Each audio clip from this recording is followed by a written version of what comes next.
Bonjour à tous. Ça fait plaisir de voir autant de sourires sur les visages. C'est bien parce que votre humeur ne dépend pas de la météo. Et ça, c'est bon. Je vous invite à approcher. On va rendre grâce à notre Seigneur, à notre Dieu, à notre Père. J'invite ceux qui sont au fond à venir nous rejoindre sur le devant.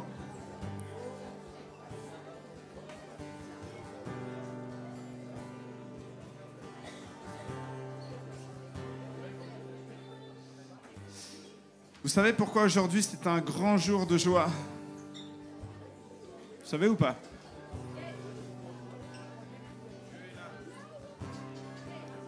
Yes, Radija, pourquoi c'est un grand jour de joie aujourd'hui? C'est le jour que le Seigneur a fait pour que tu sois là aujourd'hui dans sa présence. Et en fait, chaque jour est un jour à vivre avec une pleine joie parce que chaque jour est un jour que le Seigneur a fait. Où on a cette occasion de pouvoir vivre sa grâce et se rapprocher de lui encore. Je vais juste démarrer avec la lecture du début de ce psaume, le psaume 27, qui dit ceci. Le Seigneur est ma lumière et il me sauve. Je n'ai peur de personne. Le Seigneur protège ma vie avec puissance. Je ne tremble devant personne. Quand des gens mauvais s'avancent pour me détruire, ce sont eux, mes ennemis féroces, qui perdent l'équilibre et qui tombent. Si une armée se prépare à m'attaquer, je n'ai pas peur. Même si on me fait la guerre, je garde confiance. Et je demande une chose au Seigneur. Je cherche une seule chose. Habiter dans la maison du Seigneur tous les jours de ma vie. Là, je veux admirer sa beauté et le contempler dans son temple. Oui, quand tout va mal, le Seigneur m'abrite sous son toit. Il me cache au fond de sa maison. Il me place en sécurité au sommet d'un rocher. Maintenant, je regarde fièrement les ennemis qui m'entourent. Dans la maison du Seigneur, je peux offrir des sacrifices au milieu des cris de joie. Et je veux chanter, je veux jouer pour le Seigneur. Amen. Une seule chose que je demande, et ça c'est ce que David demandait, habiter dans la maison du Seigneur. Et peut-être bienvenue à tous ici. Je ne sais pas s'il y en a qui sont là pour la première fois ou quoi, mais ici c'est pas juste c'est pas juste la maison du Seigneur. Nous sommes la maison du Seigneur. On a cette joie immense aujourd'hui de dire que le Seigneur habite non seulement au milieu de nous, mais il habite en nous. Nous sommes le temple du Saint-Esprit. Et parce que l'Esprit de Dieu habite en nous, nous sommes dans la joie. Et les ténèbres fuient et nos ennemis fuient parce que Dieu est là en nous. Il n'est pas là juste autour de nous, il est là en nous. Et je vous invite juste à vous lever, on va prendre ce temps de louange pour le célébrer. Dieu réside au milieu des louanges de son peuple. Alors quel que soit ton état d'esprit, ta mentalité, ce matin, que tu sois dans la joie ou que tu sois dans la difficulté ou que tu sois dans la tristesse ou que tu sois dans l'abondance, eh bien loue le Seigneur de tout ton cœur parce que là où il est, là est l'espoir, là est la vie, là et tout ce dont tu as besoin. Seigneur, juste on veut tout mettre de côté maintenant pour ta présence. Parce que rien n'est plus beau que ta présence. Rien n'est meilleur pour nos cœurs, pour nos vies, pour nos âmes que ta présence. Je prie maintenant que nos pensées soient soumises à toi. Je prie maintenant pour que nos émotions soient soumises à toi et à ta présence. Je prie maintenant que ce temps, vraiment qu'on est là, on s'est rassemblés, on ne veut pas vivre un temps juste parce que c'est le dimanche, mais que ce soit vraiment un temps à part. Nous voulons aller à part avec toi et nous voulons préparer nos cœurs pour venir dans ta présence. Seigneur, nous savons que tu vas nous honorer de ta présence alors que nous venons vers toi. Juste que tout esprit qui ne confesse pas ton nom maintenant au milieu de nous soit chassé, reste dehors. Que toute tristesse maintenant parte au nom de Jésus. Que tout mensonge et tout lien sur nos vies maintenant disparaissent de nos vies parce que nous venons en présence du Dieu saint, du Dieu glorieux, de notre lumière, de notre libérateur, de notre sauveur. À toi seul soit louange, honneur et gloire et soit élevé par nos voix, par nos corps, par nos âmes tout entiers ce matin. Amen.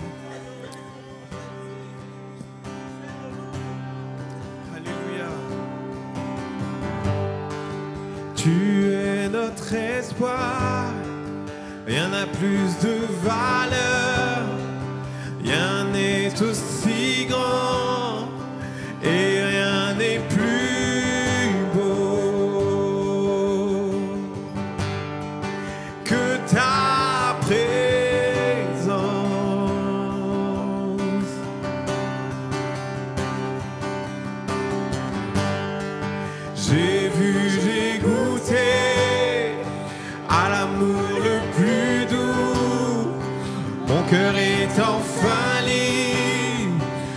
ma honte disparaît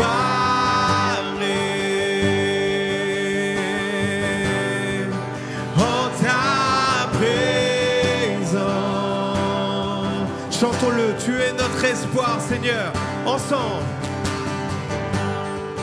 Tu es notre espoir, rien n'a plus de valeur, rien n'est aussi grand, et rien n'est plus beau que ta présence. J'ai vu et j'ai goûté, j'ai vu, j'ai goûté à l'amour le plus doux. Mon cœur est enfin libre et ma honte disparaît. Chantons-le en ta présence, en ta présence. Ensemble, Esprit Saint, tu es le bienvenu. Esprit Saint, tu es le bienvenu. Inonde ce lieu et remplit l'atmosphère. Seigneur, nos cœurs soupirent après ta gloire. Oh, viens nous saisir par ta sainte présence. Oh, Esprit Saint, tu es le bienvenu. Inonde ce lieu et remplit l'atmosphère.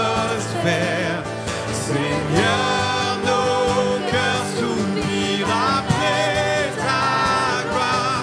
Oh, viens nous saisir par ta sainte présence.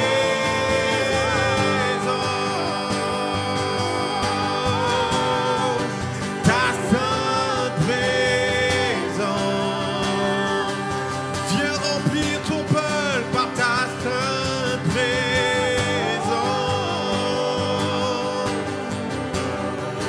Ta sainte présence.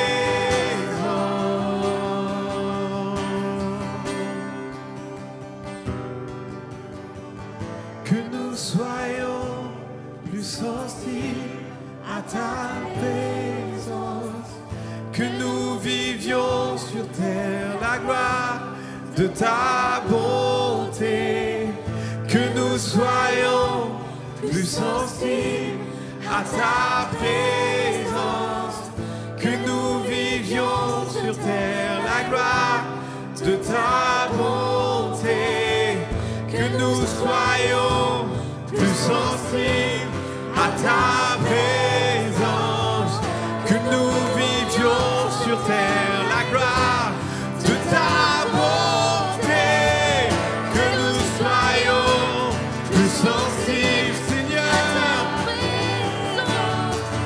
que nous vivions sur terre la gloire de ta bonté. Esprit Saint, ensemble. Esprit Saint, tu es le bienvenu. Inonde ce lieu et remplit l'atmosphère. Seigneur, nos cœurs soupirent. Oh, viens nous saisir par ta sainte présence. Esprit Saint, tu es le bienvenu. Inonde ce lieu et remplit l'atmosphère. Seigneur, nos cœurs soupirent. Nous soupirons après toi. Nous soupirons après toi. Ta sainte présence. Seigneur Jésus. Je veux juste vous encourager. On a chanté ce chant de manière collective. Les paroles étaient écrites. Il y avait juste à les lire pour pouvoir les proclamer. Mais je veux vous inviter maintenant. Alors, on va rester dans cet esprit de louange.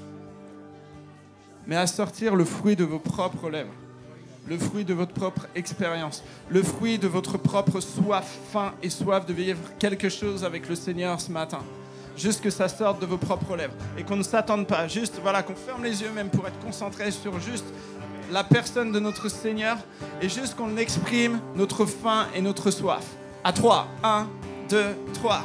Seigneur, nous avons faim et soif de toi, nous te voulons t'adorer. Nous ne sommes rien sans toi, Seigneur. Viens enseigner, viens surprendre encore par ta volonté, par ta grandeur, par tout ce que tu es, Seigneur. Nous avons faim et soif de toi, nous avons faim et soif de toi, notre Créateur. Nous sommes disponibles ici.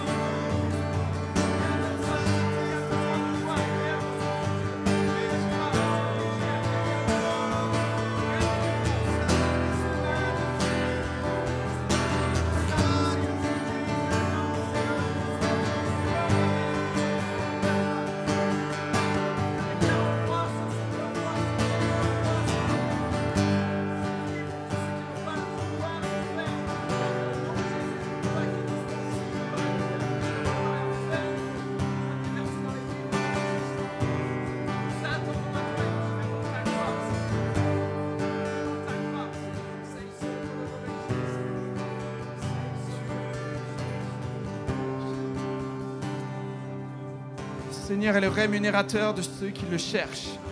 Il récompense ceux qui le cherchent. Que ce matin, nous soyons des chercheurs de Dieu. Et que dans la louange, nous allons chercher ce qu'il a prévu pour nous.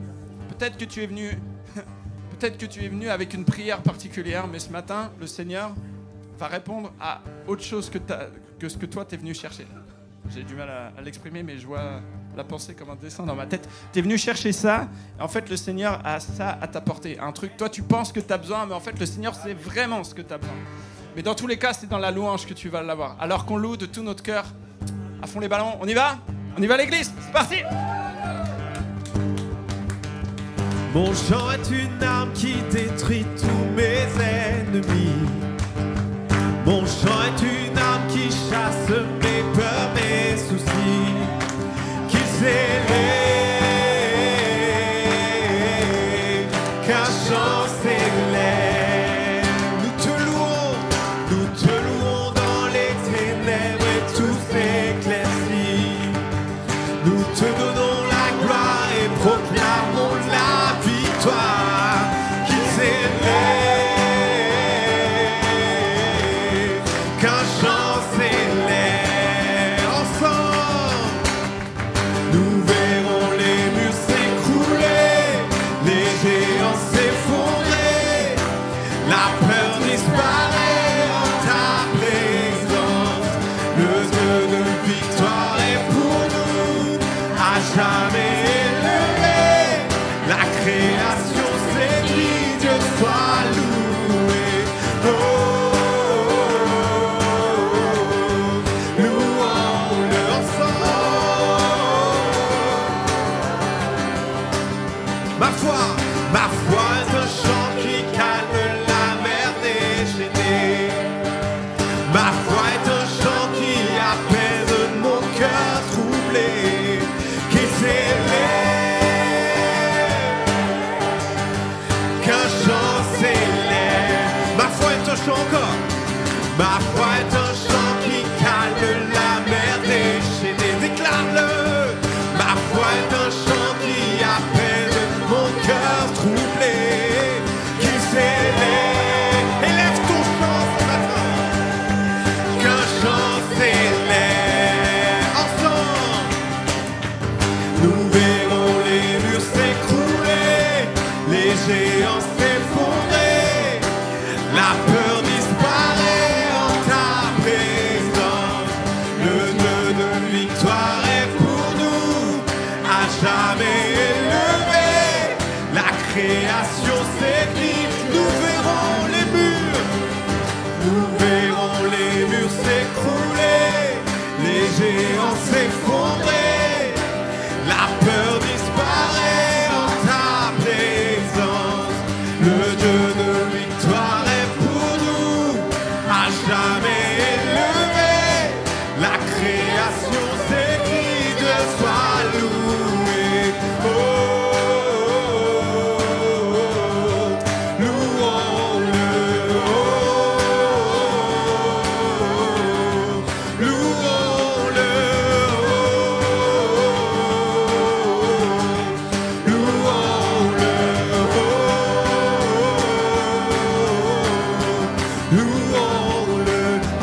j'ai trouvé la vie, ta liberté. Allez, la CBN.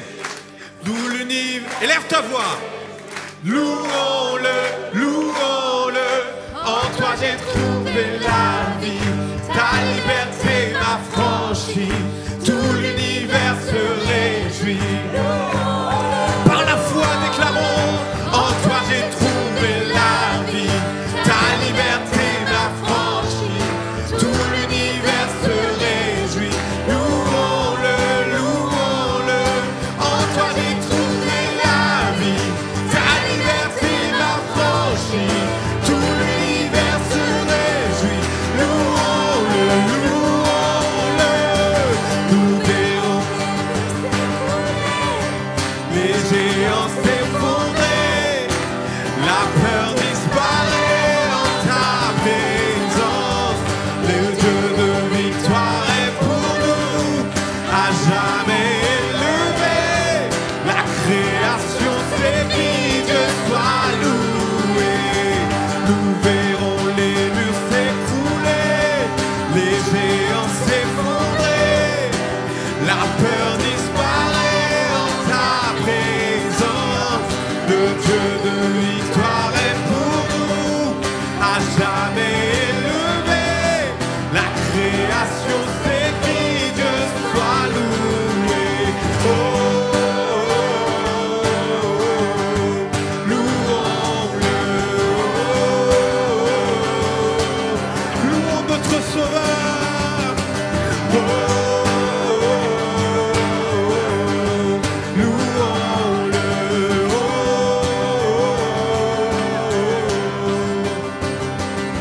Est-ce que ce matin on peut prendre le temps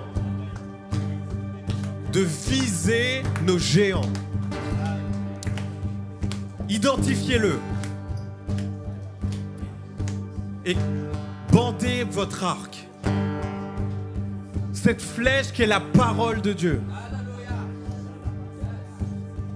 Alléluia.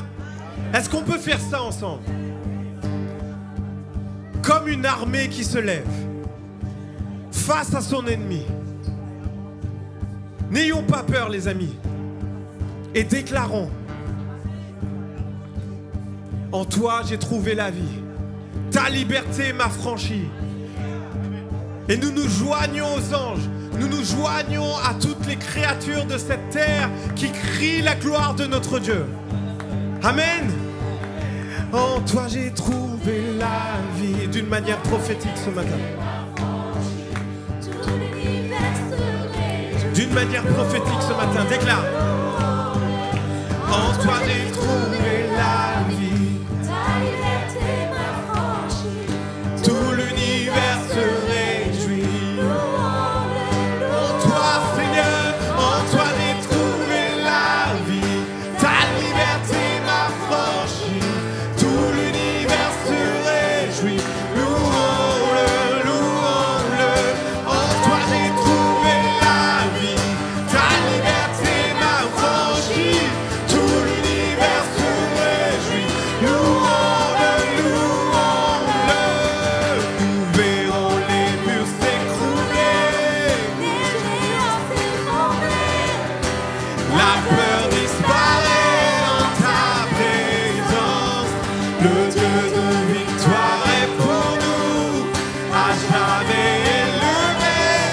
La création s'ébrit, Dieu soit loué. Nous verrons les murs s'écrouler, les géants s'effondrer. La peur disparaît en ta présence. Le Dieu de victoire est pour nous, à jamais élevé. La création s'écrit, Dieu soit loué. Acclamons notre Dieu. T'exaltons Jésus.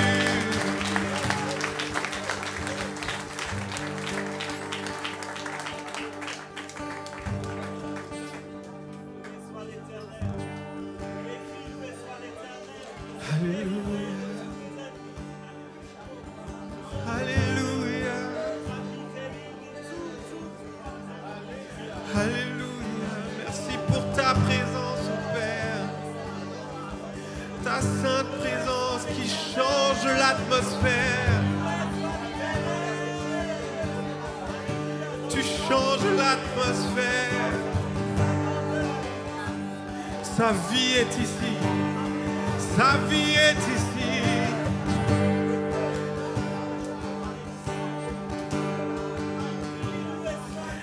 Prosterné à genoux devant toi, majesté. Nous voulons voir ta puissance déversée et que nos cœurs, nos vies soient transformées.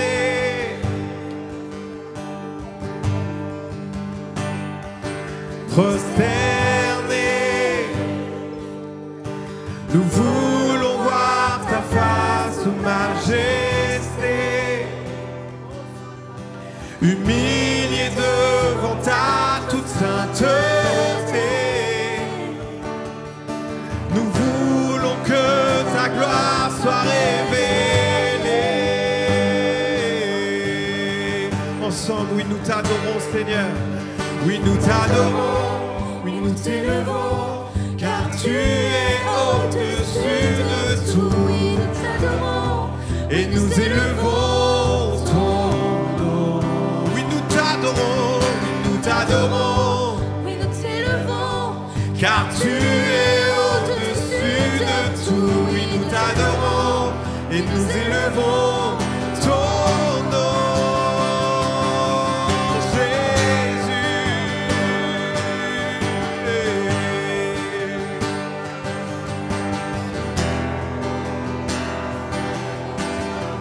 Prosternés, nous remettons nos couronnes. Prosternés, nous remettons nos couronnes à tes pieds, car tu es celui qui a tout donné. Nos vies entières sont faites pour t'exalter. Prosternés, prosternés, toute la création s'est rassemblée, unis aux anges, un chant est élevé. À toi l'honneur, le règne à tout jamais. Jésus, chantons. Oui, nous adorons, oui, nous élevons, car tu es au-dessus de tout. Oui, nous t'adorons et nous élevons ton nom.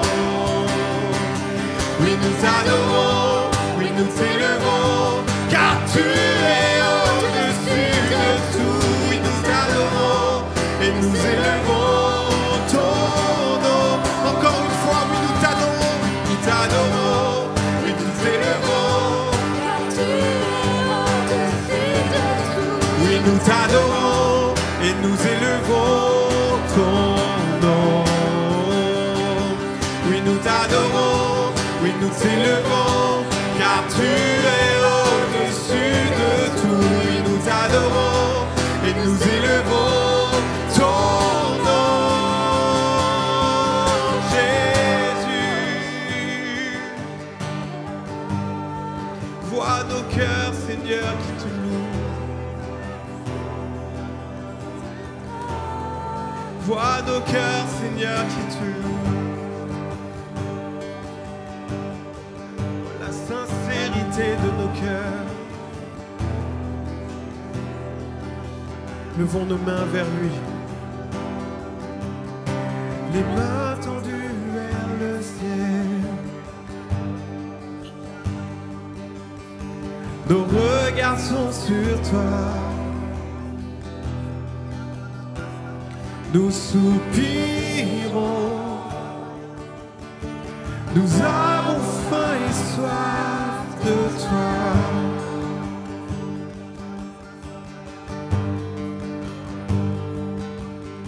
Les mains tendues vers le ciel.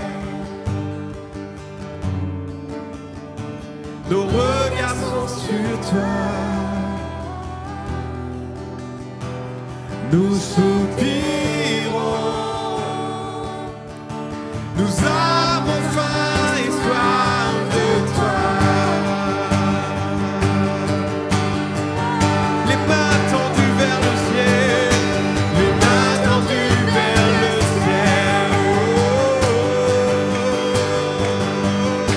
Nos regards sont sur toi, nous sommes prêts à voir ta gloire. Nous sommes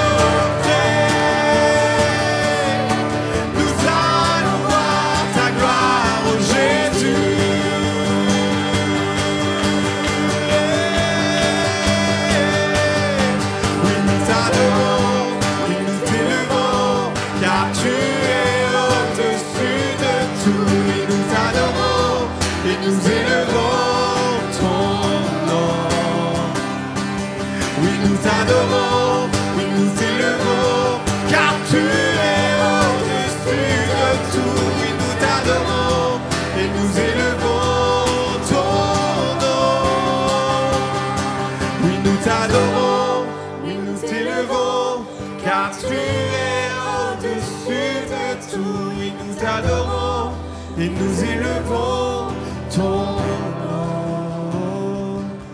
Oui, nous t'adorons, oui, nous t'élevons, car tu es au-dessus de tout. Nous t'adorons, oui, nous élevons Ton nom, Jésus,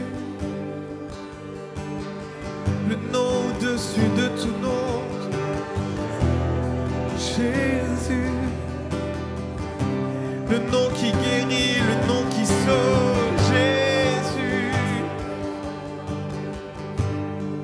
le nom par qui nous avons toute autorité, Jésus, Jésus.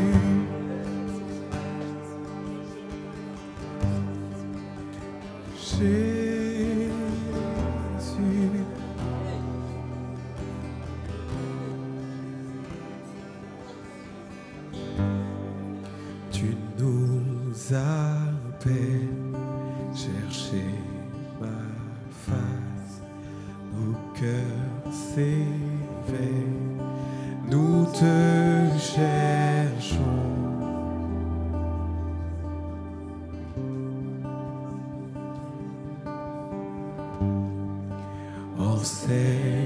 Enseigne-nous, révèle ton cœur pour des prodiges, oins-nous, Seigneur.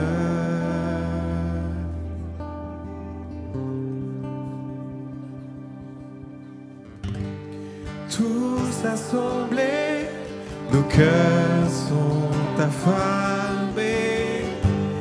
Rassasie-nous de gloire et de merveille. Nous t'implorons, viens remplir ce lieu.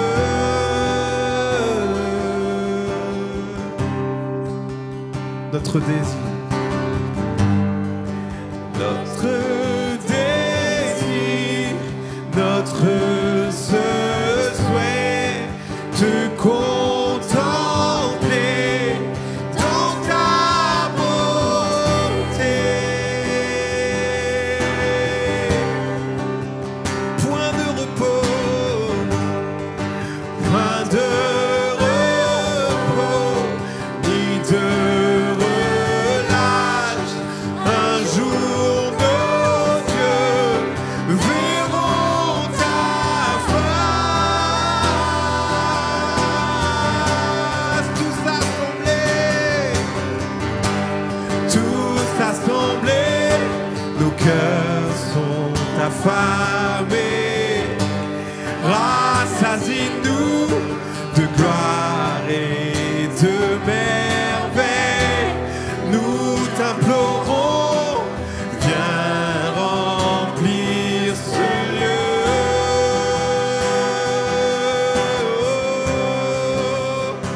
Viens remplir ce lieu.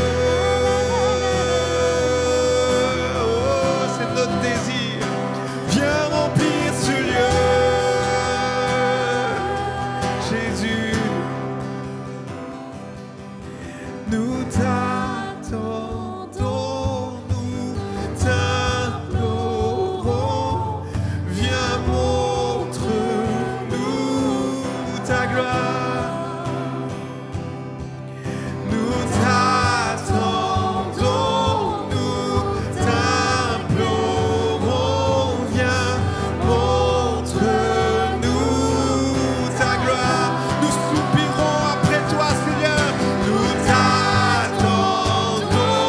nous t'implorons. Viens, montre-nous ta gloire.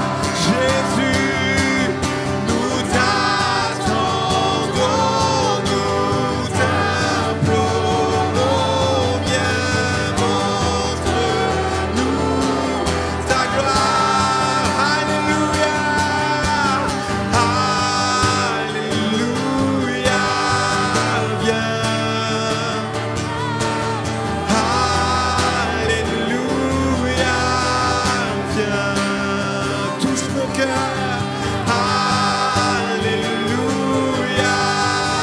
viens. Alléluia, viens. Ensemble, Église. Oh, Alléluia, viens. Alléluia, viens. Alléluia, viens. Alléluia, montre-nous ta gloire, Jésus. Montre-nous ta gloire, Jésus. Montre-nous ta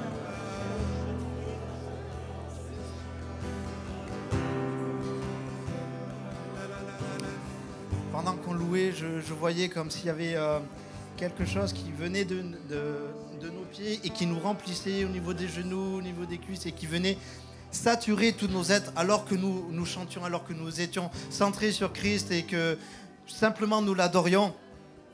Continuez à louer, continuez à adorer de tout votre cœur, lâchez tout, la grâce de Dieu surabonde. Alléluia. Je recevais le psaume 65 et je vous laisserai le lire en entier chez vous, mais particulièrement le verset 11 et 12. Tu arroses ces sillons. Il parle de la terre, mais il parle aussi de nos cœurs. Tu arroses ces sillons, tu aplanis ses mottes. Tu la détrempes par des pluies, tu bénis ses pousses. Tu couronnes l'année de tes biens et ton passage apporte l'abondance. Ce matin, je sentais qu'il y avait un temps de préparation. Dans ce temps où nous allons être peut-être en repos de certaines activités, il y a un temps de préparation du Seigneur pour nos cœurs, pour la terre de nos cœurs. Et il a besoin de casser certaines mottes, il a besoin de bénir par des pluies, il a besoin de faire pousser certaines choses. Et en même temps, le Seigneur me disait, ne loupez pas mon passage. Parce que dans le verset 12, il dit, tu couronnes l'année de tes biens et ton passage apporte l'abondance. Pendant cet été, je ne veux pas louper son passage. Je ne veux pas louper sa formation. Je ne veux pas louper sa préparation. Et je veux vraiment garder mes yeux fixés sur Dieu. Même si mes activités se calment, mon cœur, je veux qu'il soit connecté au Seigneur qui apporte l'abondance dans son passage. Ne passe pas à côté de la préparation. Ne passons pas ensemble à côté de la préparation que Dieu a pour nos cœurs. Parce que dans son passage, il y a l'abondance. Une abondance de joie. Soyez bénis ce matin. Alors qu'on chantait ce chant, nos regards sont sur toi, je sentais juste Dieu qui nous invitait à garder nos regards fixés sur lui, parce que quand on regarde à lui, on ne voit pas tout ce qu'il y a autour, on ne regarde pas à nos situations, on ne regarde pas aux tempêtes. Et j'avais juste ce passage qui me revenait quand Pierre a marché sur l'eau. Tant qu'il regardait à Jésus, il marchait sur l'eau, mais quand il a commencé à regarder autour, il s'est noyé. Et je sentais juste cette invitation de Dieu de continuellement regarder à lui. Il semble que la direction du Seigneur soit très claire ce matin. Dieu prépare des choses avec abondance pour nous. Il y a un avenir, il y a un espoir, il y a de l'espérance qui est là devant. Il y a quelque chose qui prépare en avance pour nous aussi, je crois, en tant qu'Église, en tant qu'ACVN. On sait que l'année prochaine aussi est une année de transition. On va transiter aussi vers Montivy et tout ça. Je pense que dans les défis personnels, et on a déjà parlé de ça ici, Dieu est en train de nous rempoter personnellement. Et il a plus pour nous. Et le message de Dieu ce matin, en gros, c'est « j'ai plus pour vous ». Et ça dépasse ce que vous imaginez. Ça dépasse l'abondance que vous avez connue jusque-là. Ça vous dépasse au point qu'il va falloir que vous vous abandonniez parce que vous allez avoir besoin de ma force, de ma joie, de mon onction. Est-ce qu'on peut juste bénir le Seigneur et se réjouir du fait qu'il a prévu des choses bonnes d'avance, qu'on est juste au seuil de la porte là et qu'on va bientôt y goûter? Je crois qu'on y goûte déjà parce que Dieu est bon envers nous et ses bontés se renouvellent chaque matin. Mais le message du Seigneur ce matin, c'est il y a plus. Et préparons-nous encore. Sa présence, tout ce qui se passe ce matin, c'est à propos de la présence du Seigneur. Et en fait, il n'y a pas de secret. On pourrait prêcher sur plein de trucs, mais on reviendra toujours à la présence du Seigneur. Et juste qu'on reprenne ce chant, ou le suivant, comme tu veux, mais je te laisse libre, Mick. Mais juste avant qu'on écoute la parole de Dieu qui va nous être apportée par Jo là tout à l'heure, on prépare nos cœurs en disant « Seigneur, je veux choper ta présence encore dans ce temps de louange. Je veux choper ta présence encore, saisir ta présence, pardon, encore au travers de ta parole. Je veux être au cœur de ta présence. Je veux être en cœur à cœur avec toi. Je veux te toucher et être touché par toi. » Amen. Oh Seigneur, nous avons tant besoin de toi.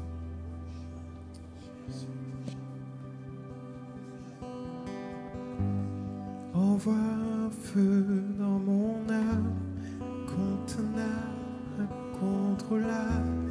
Seigneur, je veux plus de toi. Seigneur, je veux plus de toi. Envoie un feu dans mon âme, incontenable, incontrôlable. Seigneur, je veux plus de toi.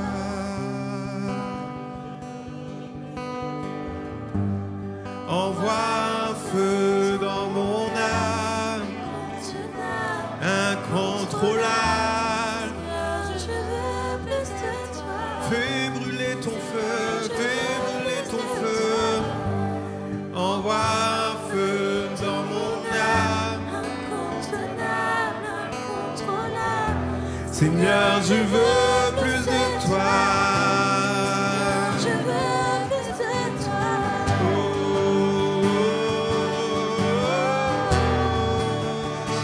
Envoie un feu dans mon âme,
Montre-moi ta gloire.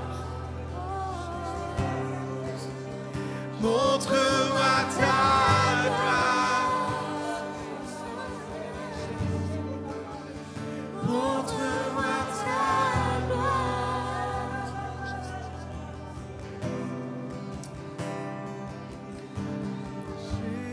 On va juste continuer de louer, mais avant d'entendre la parole, je crois que le Seigneur m'interpelle sur plusieurs ici qui ont une dimension où l'impossibilité et l'espoir, il y a comme une barrière. Enfin, il y a une barrière qui rend les choses impossibles, comme l'espoir qui est bloqué, comme ma vie, elle ne peut pas changer.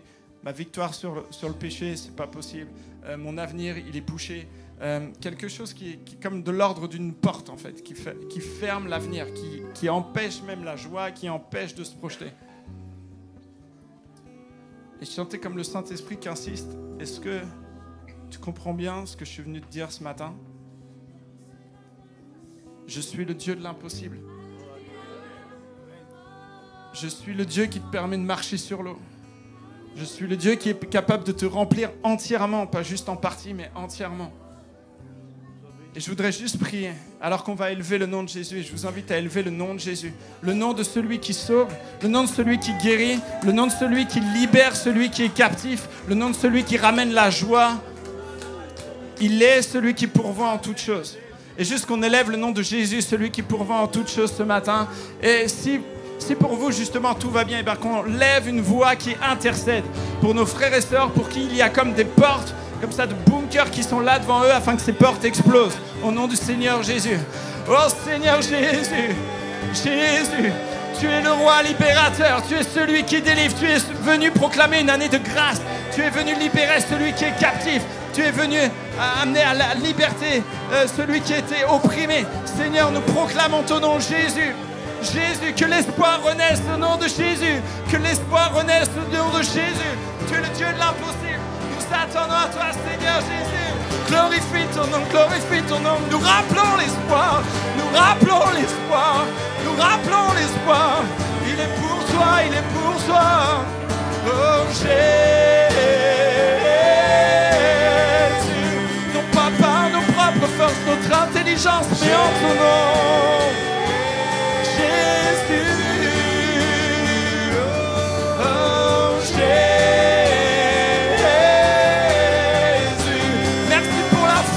La foi, Jésus, ton nom soit glorifié, Jésus, roi vainqueur,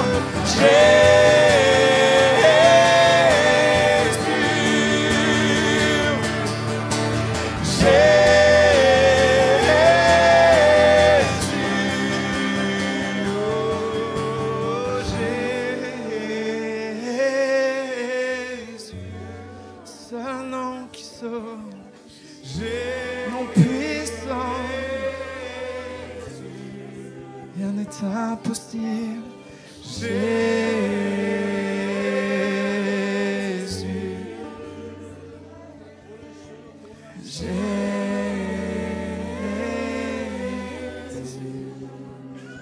Amen, Seigneur Jésus.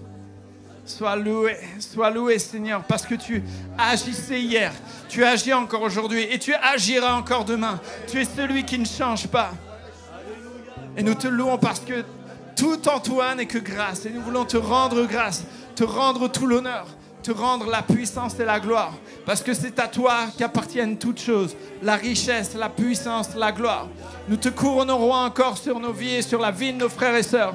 Tu es celui qui règne à jamais, dès maintenant et à jamais. Merci pour l'avenir et l'espérance glorieuse en toi. Merci parce que quand bien même nous vivons des choses compliquées peut-être dans ce monde, mais cela n'a rien à voir avec le poids éternel de gloire que nous vivrons avec toi pour l'éternité. Nous avons tellement hâte d'être près de toi. Nous t'aimons, Seigneur Jésus. Oh, et quelle grâce de pouvoir vivre ça déjà en avance ici-bas sur terre. Seigneur, tu es bon. Seigneur, tu es bon. Jésus, Jésus. Oui, par rapport à ce que Jérémie vient de dire tout à l'heure, je ne sais pas pourquoi, pendant que je priais dans ce sens, je vois comme si une main déposait quelque chose auprès de Chantal Ferraud.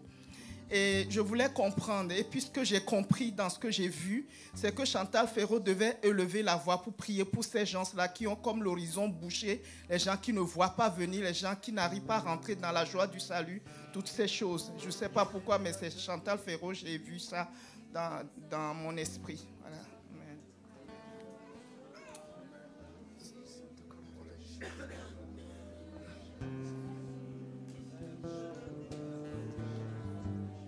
Donne-nous l'amour des perdus, Seigneur. Seigneur, merci, Seigneur. Donne-nous ta tendresse, Seigneur, pour le porter à ceux qui souffrent, Seigneur. À ceux qui sont seuls. À ceux qui ont besoin de consolation, Seigneur. Merci, Seigneur, parce que tu es ce Dieu-là.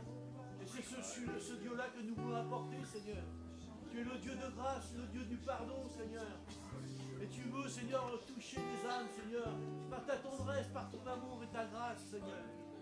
Je te bénis, mon Dieu, parce que c'est ce que tu as fait avec moi, Seigneur. Tu consoles, Seigneur. Tu bénis, Seigneur.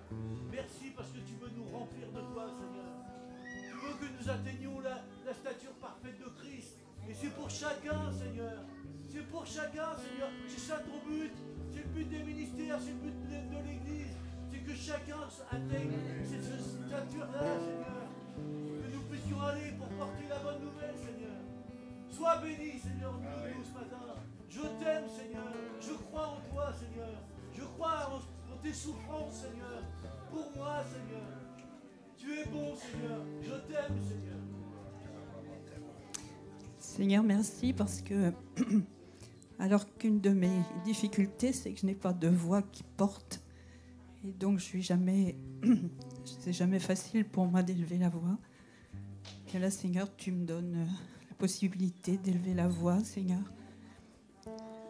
Pour ceux qui souffrent, pour ceux qui ont besoin, Seigneur, de te connaître, pour ceux qui ont besoin de plus de relations avec toi. Mais nous avons tous besoin de plus de relations avec toi, parce que tu es celui qui donne en abondance. Merci, Seigneur, parce que toutes nos impossibilités, Seigneur, toi, tu les dépasses, Seigneur, et tu nous donnes cette possibilité, Seigneur, de s'approcher des autres, de prier pour les autres, mais de te demander aussi pour nous-mêmes, Seigneur. Merci, Seigneur, de ton amour, Seigneur. Merci de ce que tu prends soin de chacun de nous dans nos besoins individuels, dans nos demandes individuelles. Mais oui, Seigneur, je te prie pour ceux qui sont loin de toi, Seigneur, qui sont dans des souffrances ou dans des difficultés, Seigneur, que vraiment tu leur permettes de te trouver, Seigneur. Merci parce que tu es celui qui se laisse trouver, Seigneur. Je te loue, Seigneur. Amen.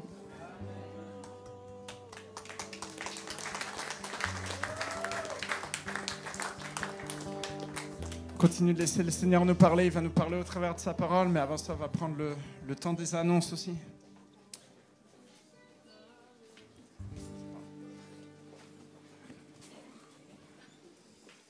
Bonjour à tous, c'est l'heure des annonces.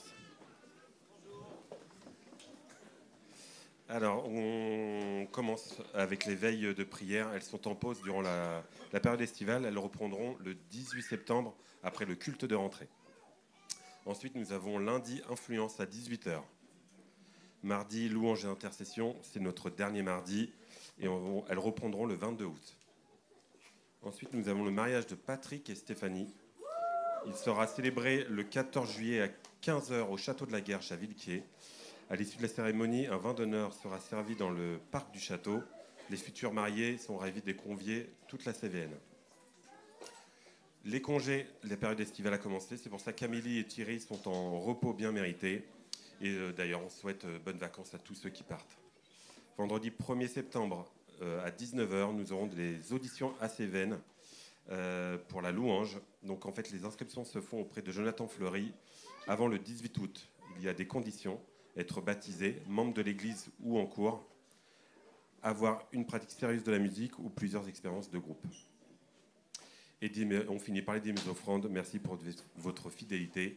Comme d'habitude, on a la boîte grise au fond pour les chèques et espèces et les virements en indiquant bien votre nom et motif. Je vous souhaite un bon culte. Soyez bénis.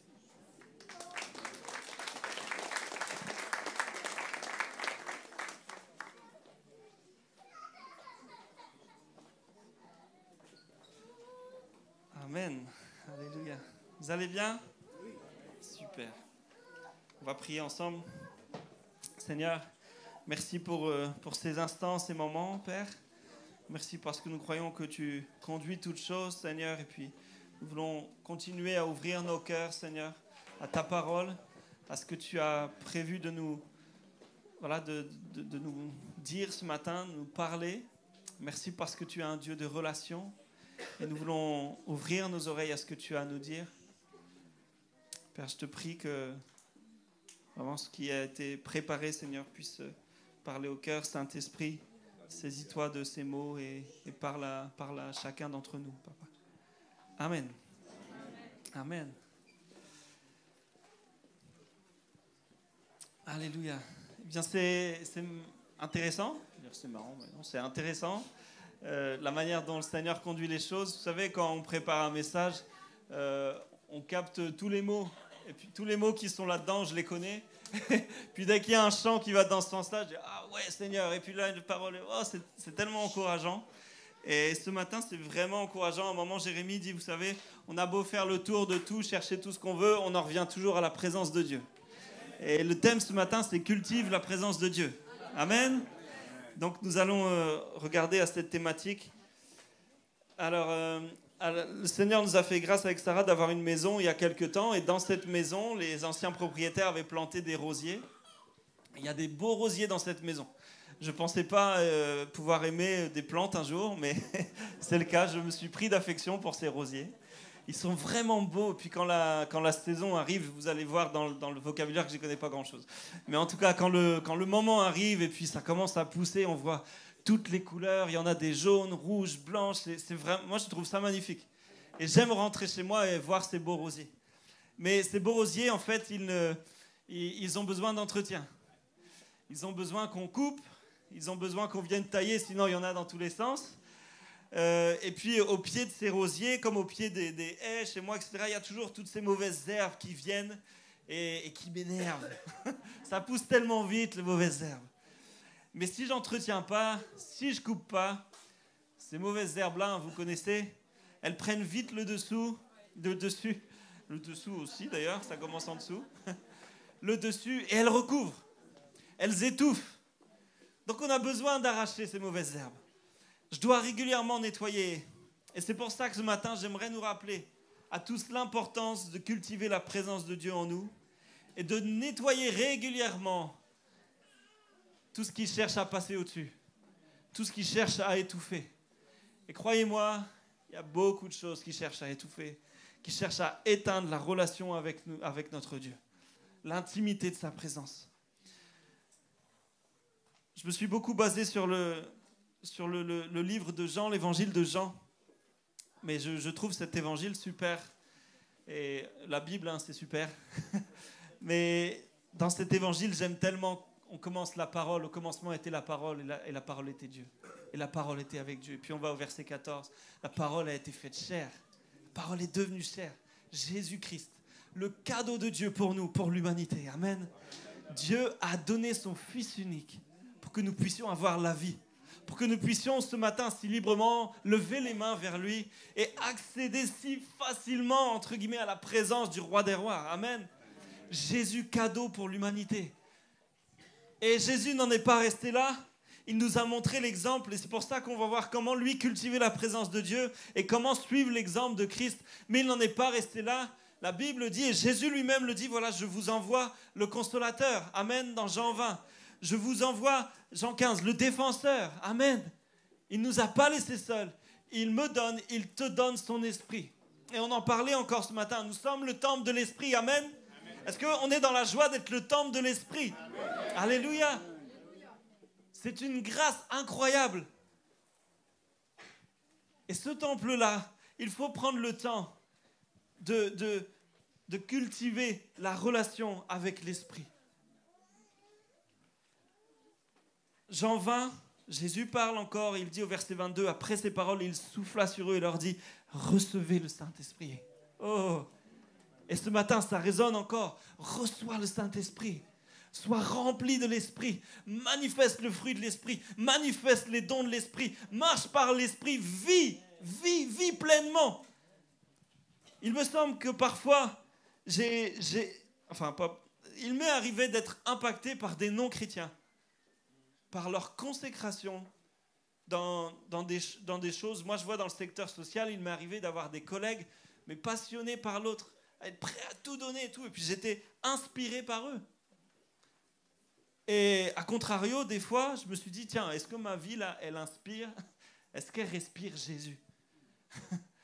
On peut se poser la question ce matin, est-ce que chacun d'entre nous, la présence, tout va bien se passer, la présence de Dieu en nous est tellement là, tellement présente, tellement pressante, que d'une part, elle impacte nos vies, et en plus, elle impacte les vies de ceux qui sont autour de nous. Amen.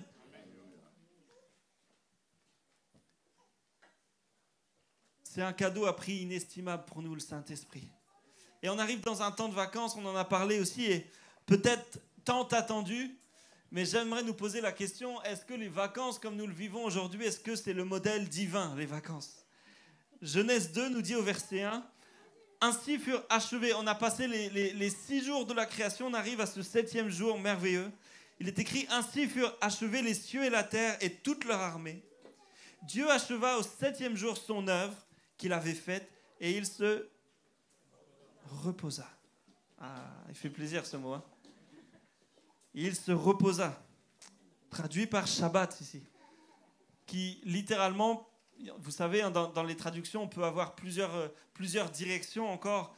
Ça peut vouloir dire se reposer, interrompre, cesser, célébrer, imposer silence. J'aime bien ce terme, imposer silence. Alors c'est écrit, et il se reposa au 7e jour de toute son œuvre qu'il avait faite.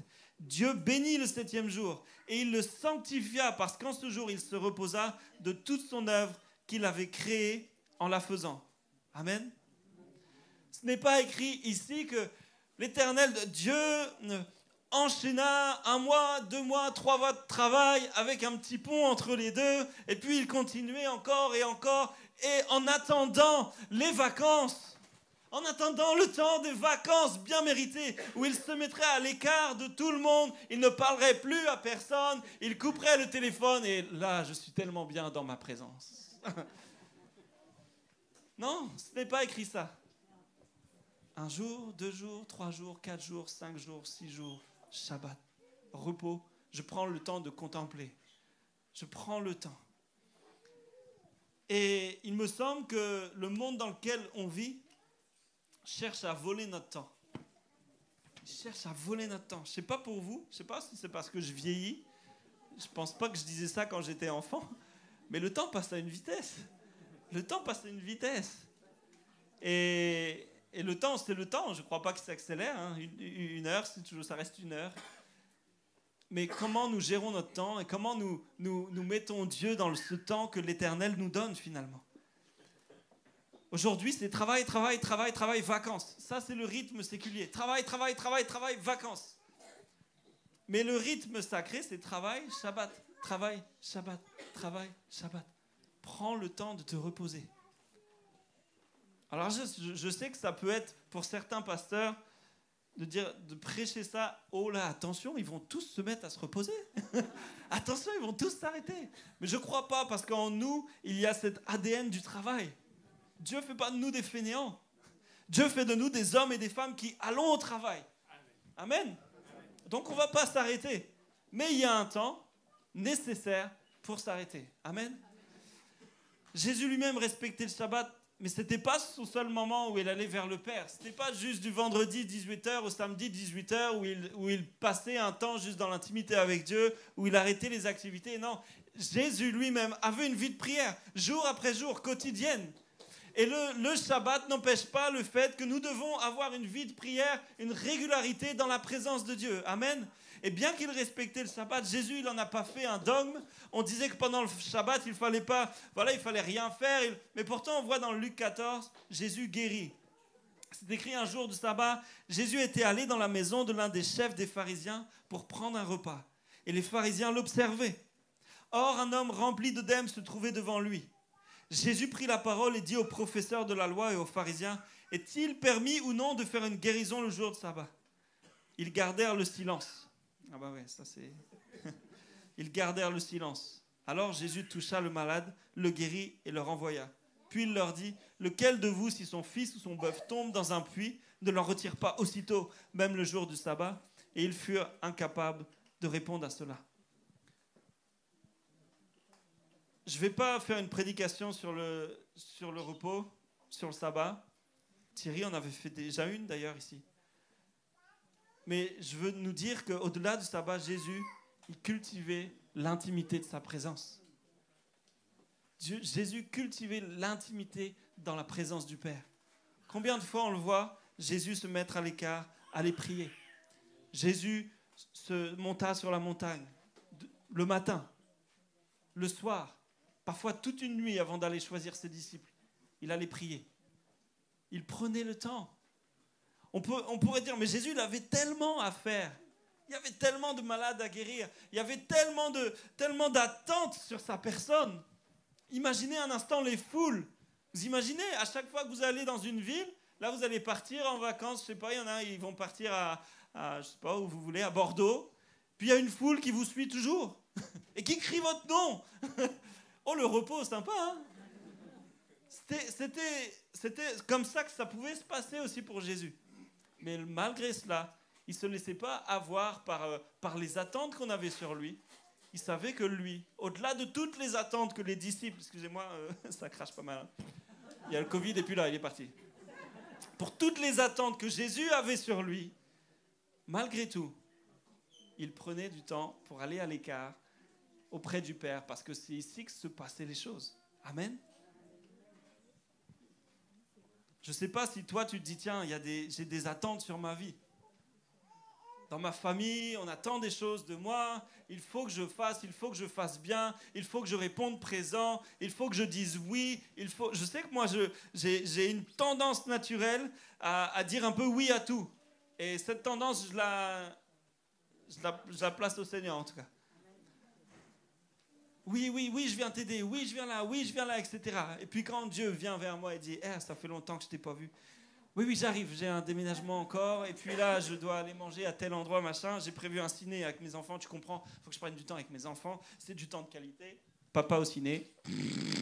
Et après, voilà, tu comprends, Seigneur. Hein, c'est le meilleur endroit pour faire une sieste, je pense, le ciné, personnellement. Ils sont fous, ils ont inventé ça. Ils éteignent la lumière, ils mettent la clim dans des fauteuils confortables. Et ben c'est parti. Moi, je vais à chaque fois, Olivia, elle est là à côté de moi. Mais papa, on a même fait une sortie scolaire à un moment, je pensais pas que ça m'arriverait. Je pars avec la classe, on est les deux premiers rangs, je suis censé surveiller les enfants qui sont à côté de moi. Mais je luttais, j'étais là, non, c'est pas possible, je dois pas dormir. Et Olivia me dit, papa, t'as ronflé. Je dis, bon, bah voilà, on va éviter ces sorties scolaires-là. Hein. Mais il est nécessaire un moment. Au-delà de l'humour, et c'est une bonne chose, il est nécessaire un moment de se poser. Cultiver l'intimité nécessite de ralentir la course. Il est écrit dans Matthieu 13 au verset 47, c'est la suite de tout un tas de paraboles que Jésus enseigne. Le royaume des cieux ressemble encore à un filet jeté dans la mer et qui ramène des poissons de toutes sortes. Quand il est rempli, les pêcheurs le tirent sur le rivage et s'asseyent. Puis ils mettent dans des paniers ce qui est bon et jettent ce qui est mauvais. Verset 49, il en ira de même à la fin du monde. Les anges viendront séparer les méchants d'avec les justes et les jetteront dans la fournaise de feu, où il y aura des pleurs et des grincements de dents. On connaît cette parabole qui est une parabole qui parle effectivement de la fin des temps, mais je ne veux pas aller dans ce que raconte cette parabole, je veux m'arrêter sur quelques mots. J'aime bien que les pêcheurs s'asseyent. Ils tirent le poisson sur le rivage et ils s'assoient.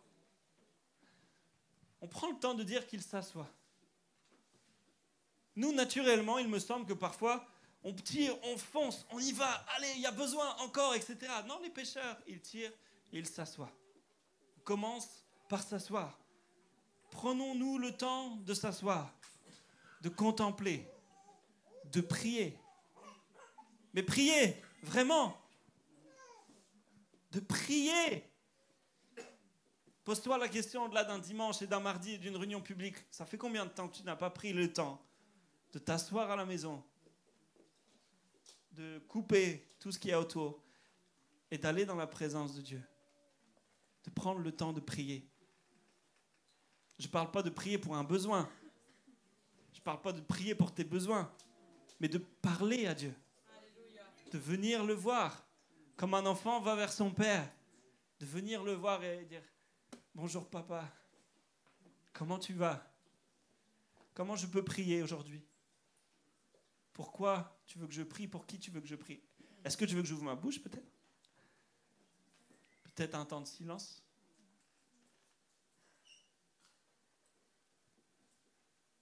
Un temps dans la présence de mon père, de mon papa. C'est nécessaire, c'est vital. C'est vital.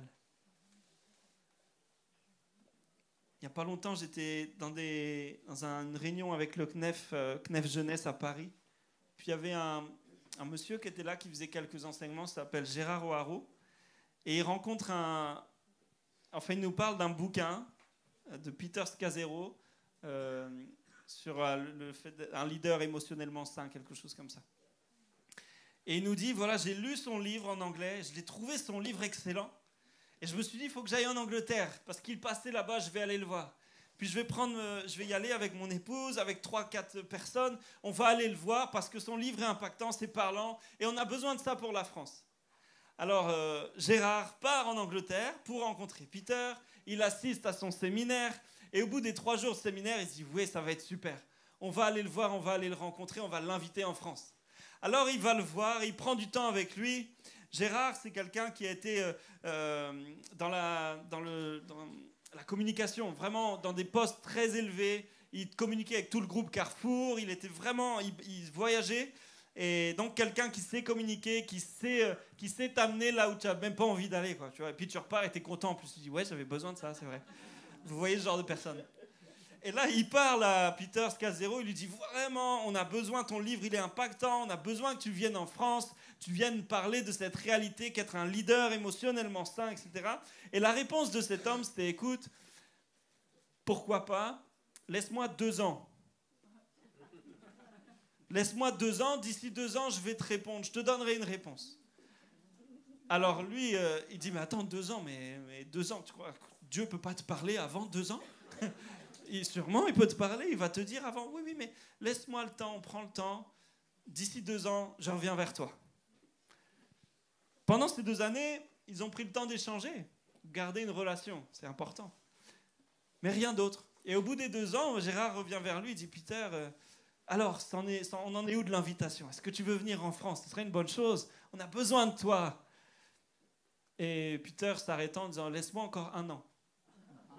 Laisse-moi encore. On est à 3 ans, les amis, c'est long. Vous savez, quand on organise la conférence multitude, hein, Sam, Paloma, on a besoin des orateurs. 1 an avant, on a besoin de les booker. Moi, je suis celui qui harcèle. Je suis le Gérard, moi.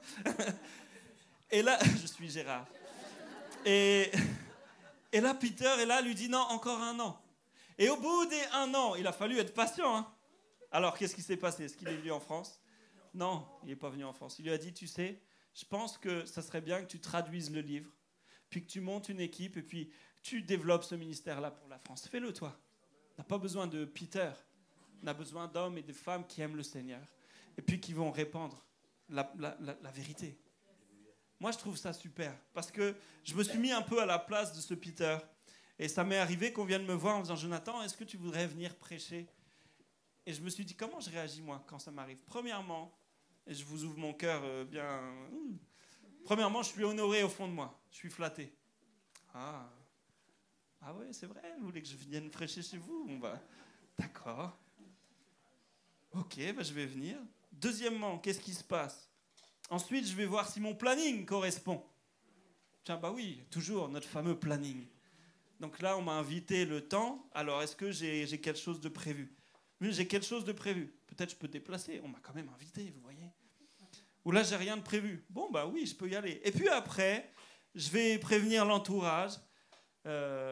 Tiens, ma femme, tiens, Sarah m'a invité, je ne serai pas là. Hein. Je vais partir à cette date, etc. Vous savez, parfois, on ne peut pas dire oui à tout. Et je pense qu'il est bon, avant toute chose, d'aller dans la présence de Dieu. Je ne vous parle pas pour acheter une baguette de pain, bien sûr. Non, votre vie va être longue. Mais il y a des fois, il y a des choix, régulièrement des situations. Vous savez, le risque, sinon, c'est de dire, bah voilà, Seigneur, t'es où là maintenant? Là, j'ai besoin de toi là où je me suis engagé, dans cette activité. J'ai besoin de toi. Tu vois avec telle personne. Et puis là, le Seigneur te dit, mais mon ami, tu m'as rien demandé. Tu m'as rien demandé. Tu t'es engagé là, mais tu m'as rien demandé. Parfois, on s'engage tête baissée. Et puis, en tant que bon chrétien aussi, on se dit, c'est bien de faire ça. C'est dans la volonté de Dieu. Et on parle pour Dieu. Mais combien d'engagements, personnellement, il m'est arrivé de prendre sans demander à Dieu? Combien d'invitations j'ai répondu oui, sans demander à Dieu? Et après, de demander à Dieu d'être présent à ce moment-là. Et bien souvent, Dieu est bon et il fait grâce. Mais ce n'est pas un schéma qu'on doit utiliser. Je crois que le schéma divin, c'est de nous tenir dans la présence de Dieu quotidiennement. Quand je vois ce gars-là, Peter, qui dit bah, « Donne-moi 2 ans », moi je dis « Chapeau, bravo ». Donne-moi le temps. Est-ce qu'on peut se dire les uns aux autres, donne-moi le temps. Donne-moi le temps parce que je dois aller voir le Père. Parce que je dois parler au Père. Parce que je dois aller dans sa présence et écouter ce qu'il a à dire. Dans ce passage de Matthieu 13, une fois qu'ils sont assis, ils mettent dans les paniers ce qui est bon et ils jettent ce qui est mauvais. J'aime bien cette pensée. Une fois qu'on s'assoit, ensuite on trie. Il y a des choses que tu dois trier dans ta vie. C'est obligatoire. Tu ne peux pas tout faire. Tu ne peux pas tout prendre. C'est pas possible. Il y a des tris nécessaires. Je ne parle pas des tris que toi tu choisis de faire. Non, encore une fois, c'est question de la présence de Dieu. Je viens dans la présence de Dieu. Et Seigneur, s'il y a un tri nécessaire, dis-moi quoi faire. Et ce ne sera pas un tri où je vais partir comme un voleur. Non, tu pourvoiras toujours la relève. Tu permettras qu'il y ait toujours une succession. Alléluia. Il y a un tri nécessaire. Parce que ce que tu gardes, tu vas le transmettre. Ce que tu gardes, tu vas le transmettre. Et parfois, on ne veut pas trier. On veut tout garder. Et ça emmène parfois chez nous des frustrations, des colères. Oh non, et puis on commence à se demander pourquoi on réagit comme ça, etc. Mais pourquoi? Parce qu'on n'est pas allé dans la présence de Dieu. Parce qu'on n'a pas pris du temps avec lui. Parce qu'on n'a pas recherché sa présence. Parce qu'on fonce parfois tête baissée dans nos vies en pensant gagner du temps, mais on perd du temps. On perd du temps. Prendre le temps avec le Seigneur, c'est gagner du temps. Amen. Prendre le temps avec le Père, c'est gagner du temps. Prendre du temps dans sa présence, c'est gagner du temps parce qu'il va te dire où aller. Et là où tu seras, c'est là où le Seigneur t'a envoyé. Tu seras impactant, tu seras au bon endroit, efficace. Merci Moïse. Tu seras efficace. Alors j'ai envie de nous dire à chacun, les amis, soyons efficaces. Parce que Dieu attend de nous des hommes et des femmes qui soient efficaces, qui soient à la bonne place, dans le bon champ. On parle souvent de ça. Pourquoi aller cultiver dans le champ du voisin? Il y a un champ qui est prévu pour nous. Il n'y a pas des champs, il y a un champ. Amen. Et Dieu merci pour le champ du voisin. Amen. Alléluia. Merci. En allant dans les profondeurs avec Dieu, dans sa présence, il y a un tri naturel qui s'opère. Il y a des bonnes choses à garder, d'autres moins bonnes. Pour terminer ce point-là, retrouver l'intimité de sa présence, parce que c'est ce qu'il est question ce matin, de retrouver l'intimité de la présence de Dieu. Cela va te donner de la joie. Est-ce que tu es dans la joie d'être enfant de Dieu? Est-ce qu'il y a de la joie? Oui, oui. C'est super. C'est génial. Moi, il y a un temps où je me suis fait voler cette joie. Et je continuais à fonctionner. Mais tu sais, quelqu'un qui s'est fait voler la joie et qui feint en plus, ça se dit d'être joyeux. Ça sent il y a un décalage, il y a quelque chose qui ne va pas. C'est pas... Il y a quelque chose de... Ça sonne faux. Vous voyez ça? Ça sonne faux. Puis de plus en plus de gens viennent te voir en disant « Mais ça va, toi ?»« Mais oui, ça va. Attends, j'ai la joie. » Puis là, tu dis « Mais ça, ils ne semblent passer le mot, c'est pas possible. Vous allez arrêter avec votre ça va. » La joie du Seigneur, elle est ma force. C'est dans ce psaume qui arrive, là, le psaume 51. « Détourne ton regard de mes péchés, efface toutes mes fautes. Ô Dieu, crée en moi un cœur pur. Renouvelle en moi un esprit bien disposé.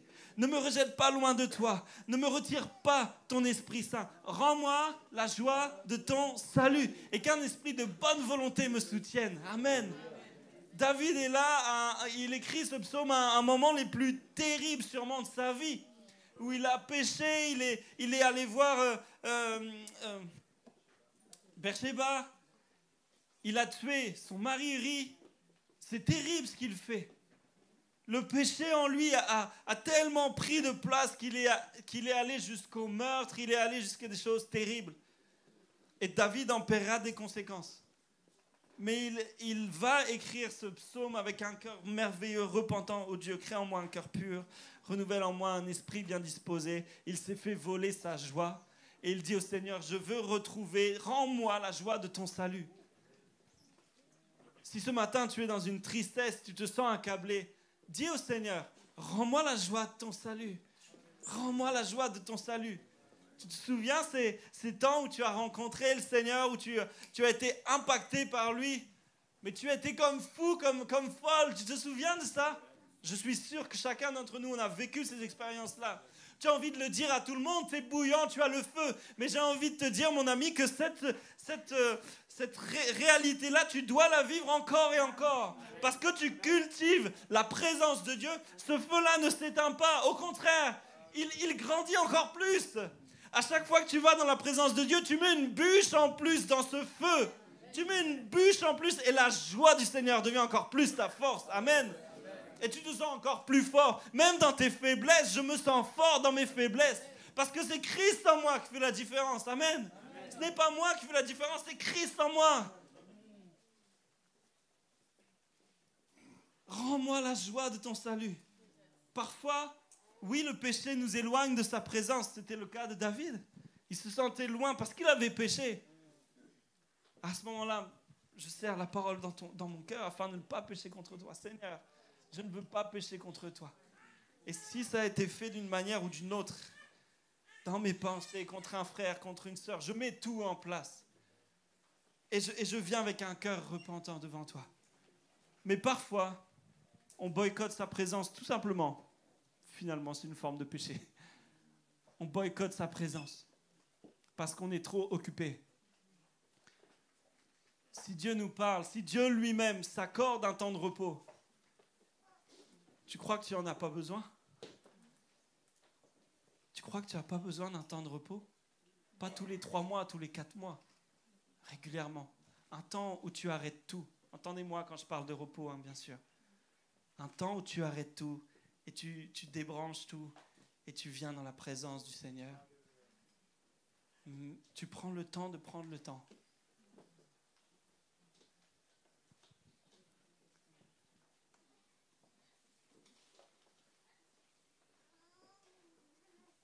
Il est temps de remettre au centre de nos vies la culture de la présence de Dieu. Sans cela, le vent viendra et la maison, pouf, elle s'écroulera. Nos fondations ne seront pas solides. Nos fondations ne seront pas solides. Mon deuxième point, et mon dernier point, j'en ai pas 15, il sera très rapide, c'est que dans l'intimité de la présence, tu grandis et tu deviens un homme, une femme mature. Vous connaissez cet exemple de 1 Samuel 17? C'est quand David se présente devant Goliath. Et on l'a chanté, nous verrons les murs s'effondrer, les géants, on va les abattre. On a même dit, on va mettre le nom à nos géants ce matin. Si tu l'as fait, écoute bien. Il y a un contraste incroyable entre la foi de David et le raisonnement de Saül. Le raisonnement de Saül ressemblait tout à fait à celui des Philistins. D'ailleurs, comment il avait recruté son armée? On voit dans 1 Samuel 14, c'est écrit, quand Saül voyait quelques hommes forts et quelques hommes vaillants, il le prenait auprès de lui. Il n'y avait pas une grande réflexion. Il se disait, tiens, là, Thibaut, il est costaud, il m'a l'air bien baraqué. Allez, viens dans mon armée. Vas-y, viens avec moi. C'est comme ça, j'envoie un autre. Allez, viens avec moi, Matthieu. Viens, on y va. Voilà comment Saül réfléchissait. Est-ce que notre raisonnement, il ressemble à celui-là? Un raisonnement à celui du monde, où on cherche le raisonnement du Père sur ta situation, sur ce que tu vis. Personne n'a misé sur David. Personne n'a misé sur lui. C'était un enfant, il était pas adapté à la guerre. Mais c'est celui que Dieu avait choisi. Et parfois, on regarde nos situations et on va chercher humainement des réponses à ces situations. Il y a tel problème, la réponse elle est là. Tel problème là. Mais combien de fois, comme Jérémie l'a commencé, tu viens avec une prière, mais Dieu il te laisse avec ta prière, mais il te donne tout ça. Il te répond tellement de manière plus grande. Ne venons pas devant Dieu avec notre raisonnement limité en disant voilà, il y a tel besoin, c'est ça qu'il faut, c'est lui qu'il faut, c'est elle qu'il faut pour telle situation. Non, je viens dans la présence de Dieu. Je lui dis voilà la situation que d'ailleurs tu connais. Permets de voir comme toi tu vois. Entendre comme toi tu entends. Peut-être je vais aller vers cette personne où j'aurais pas imaginé, j'aurais pas cru. Mais si tu me dis d'y aller, je vais y aller. Je vais faire ce que tu me demandes. Amen. Et là, on va être surpris. Qu'est-ce qu'ils faisaient ces guerriers que Saül avait choisis? Verset 24. À la vue de cet homme, tous les Israélites prirent la fuite et furent remplis de peur. Bien joué les gars. Voilà ce qui s'est passé. Ces fameux gaillards qu'il avait choisis, ils ont pris la fuite, ils ont eu peur. Mais dans ce récit, Dieu il nous rappelle qu'il n'y a aucune ressource humaine qui puisse faire face à la puissance de l'ennemi. Aucune ressource humaine. La puissance de l'ennemi face à l'humanité, mais on est explosé. Par contre, si celui qui marche devant nous, c'est l'Éternel des armées, alors on est tranquille. Amen. On est tranquille. Alléluia. Les armes de notre guerre ne sont pas charnelles, mais puissantes par Dieu pour la destruction des forteresses. 2 Corinthiens 10:4. Les armes que Dieu nous donne, elles sont puissantes pour renverser. Amen. Pour cela, il faut comprendre que si tu marches par l'Esprit, si l'Esprit de Dieu habite en toi, si tu as cette relation avec l'Éternel, si tu chéris cette présence-là, mais même dans tes faiblesses, tu es tellement fort. Tu es tellement fort. Tu as beau, toi, peut-être te sentir faible parfois, te sentir... Ah, mais je suis petit, je suis tout ce que tu veux. Mais sois bien conscient que si c'est l'Éternel qui a fait sa demeure en toi, si c'est lui qui marche devant toi, tu es fort. Tu es fort. Si nous ne connaissons pas le Seigneur Jésus, la bataille, elle est perdue d'avance. Tout ce que nous avons à savoir pour notre marche sur terre, pour notre conduite, pour nos combats, nous le trouvons dans la connaissance de Christ. Dans cette intimité, dans cette connaissance, tu deviens fort même si tu te sens faible.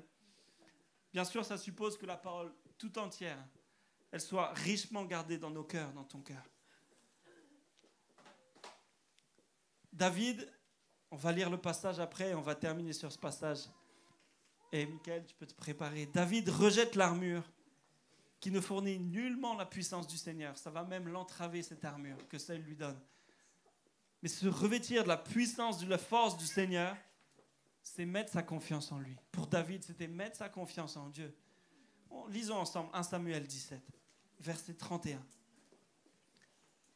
Après avoir entendu les paroles prononcées par David, on les répéta à Saül qui le fit venir. David dit à Saül que personne ne se décourage à cause de ce Philistin. Moi, ton serviteur, j'irai me battre contre lui. Et là, on voit un gars qui est déterminé. Saül dit à David, tu ne peux pas aller te battre contre ce Philistin, tu n'es qu'un enfant. Alors que lui, il est un homme de guerre depuis sa jeunesse. David dit à Saül, ton serviteur gardait les brebis de son père. Quand un lion ou un ours venait pour en enlever une du troupeau, je courais après lui, je le frappais et j'arrachais la brebis de sa gueule. S'il m'attaquait, je l'attrapais par la gorge, je le frappais et je le tuais. Wow! C'est ainsi que ton serviteur a frappé le lion et l'ours, et ce sera aussi le sort du Philistin, de cet incirconcis, car il a insulté l'armée du Dieu vivant. Oh! Comment David se positionne? Il se positionne pas en tant que petit, en tant que le fils qu'on n'a pas appelé, le petit berger dans son coin. Non, il a capitalisé, ça se dit ça, l'expérience. Et il arrive à un moment fatidique où il ne se donne pas des excuses. Il n'a pas peur, il ne se dit pas Saül, c'est un grand, c'est un roi. Il faut que j'emploie des mots comme eux ils emploient. Il faut que je prenne l'armure comme eux ils ont. Non, je viens, quelqu'un a insulté l'Éternel. Qui a mal parlé de l'Éternel? Et moi, je vais venir, non pas en mon nom. C'est pas David qui va faire changer les choses. C'est l'Éternel des armées. Et lui, il est plus grand que tout. Ce matin, saisis cette pensée. Que pour ta situation, pour ta vie, c'est l'Éternel des armées qui fera toute la différence. C'est lui qui est plus fort que tout. C'est lui qui est plus grand que tout. Alléluia. Et peut-être tu es face à des géants, tu es face à des incompréhensions, des incapacités qui sont humaines. Mais tes incapacités, Dieu les prend, il te rend capable s'il veut. Dieu est au-dessus de tout. Dieu est plus grand que tout. Dieu connaît tout et on lui doit toute l'honneur, on lui doit toute la gloire, on lui doit toute la reconnaissance, tout notre amour. Oui, on peut l'applaudir. Tout notre amour, il est pour lui. Tout notre amour, il va à lui. Toute la gloire, elle lui revient à lui seul. Ce n'est pas nous, c'est une question de lui et lui seul. Cette histoire, elle est folle, elle est dingue. Qu'est-ce qu'il est écrit? David ajouta: l'Éternel m'a délivré de la griffe du lion et de la patte de l'ours, et il me délivrera aussi de ce Philistin. David dit pas, mais t'inquiète pas, Saül, moi franchement, je sais me battre. Et vraiment, j'ai développé des forces, j'ai développé des capacités, j'ai des dons tout particuliers. Tu vas voir, tu vas être impressionné de comment je vais me présenter devant lui. Tu vas être impressionné de tout ce que je vais dégager. Tu vas voir, Saül, fais-moi confiance. Non. David, il n'attire rien sur lui. Il n'attire pas le regard sur lui. Il ne se vante pas. Non, il rend toute la gloire au Seigneur. L'Éternel m'a délivré et il me délivrera aussi. Saül dit à David: vas-y donc et que l'Éternel soit avec toi. On sent le... Il y croit, Saül. Saül fit enlever sa tenue à David. Il plaça sur sa tête un casque en bronze et le revêtit d'une cuirasse. David mit l'épée de Saül par-dessus ses habits et voulut marcher comme il n'avait encore jamais essayé. Mais il dit à Saül: je ne peux pas marcher avec cette armure, je n'y suis pas habitué. Et il s'en débarrassa. Il prit en main son bâton, puis il choisit dans le torrent 5 pierres lisses et les mit dans sa gibecière de berger dans sa poche. Enfin, sa fronde à la main, il s'avança contre le Philistin. Et verset 41, le Philistin s'approcha peu à peu de David et l'homme qui portait son bouclier marchait devant lui. 2 choses que je vais souligner. Premièrement, David il fait preuve d'une grande maturité en refusant l'armure de Saül. Mais quel honneur! L'armure du roi. Devant tous ceux qui se moquaient de moi, d'un coup, je suis reconnu. J'ai l'armure du roi, j'ai l'apparence d'un roi, j'ai l'apparence d'un guerrier. Ça y est, j'ai une épée, une vraie épée, terminez la fronde. Ça y est, je vais pouvoir me battre. Parfois, on vient comme ça. On te donne une armure, on te donne un vêtement, mais il n'est pas à ta taille. Parce que tu n'es pas allé dans la présence de Dieu. Parce que tu n'as pas demandé à Dieu si ce vêtement, il était bien pour toi. Non, tu y es allé parce que tu te dis, il est classe ce vêtement. Il est super, moi cette responsabilité, elle m'irait tellement bien. Je vais enfin pouvoir faire ça, je vais enfin pouvoir dire ça. On va enfin me donner l'opportunité, on va enfin m'écouter. Et là tu prends ce manteau, tu prends cette armure et tu avances. Et si tu n'as pas le réflexe de David, tu vas essayer de lever l'épée, tu vas essayer de te battre, mais elle n'est pas à ta taille cette armure. Elle est peut-être trop petite, elle est peut-être trop grande, elle n'est pas à ta taille. Mais si tu es allé dans la présence de Dieu et si tu y demeures régulièrement, je crois que cette situation, elle n'arrivera pas. Peut-être on va essayer, peut-être tu vas être tenté d'essayer, mais je crois que comme David, tu la déposeras et tu diras non, elle ne me va pas. Cette armure ne me va pas. Mettez-vous à sa place. J'ai l'armure du roi. Je prends ma revanche sur tout le monde.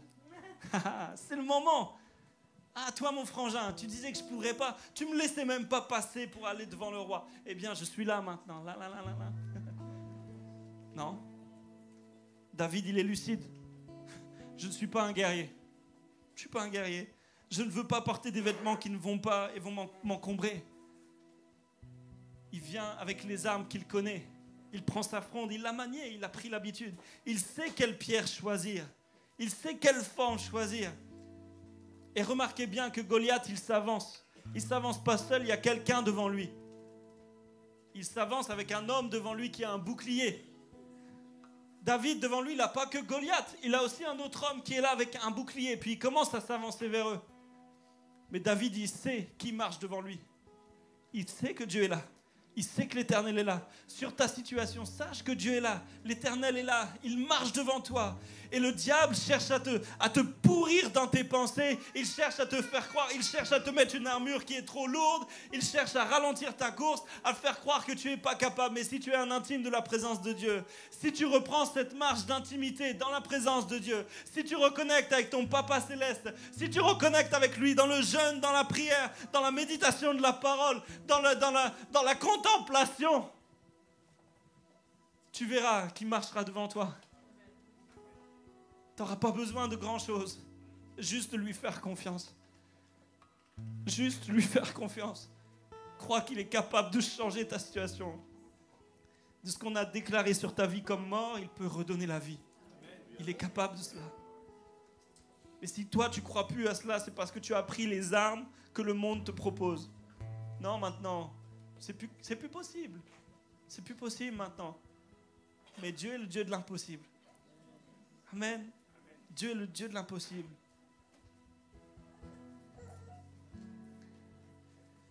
Ce matin, lâche les vêtements qui ne te vont pas.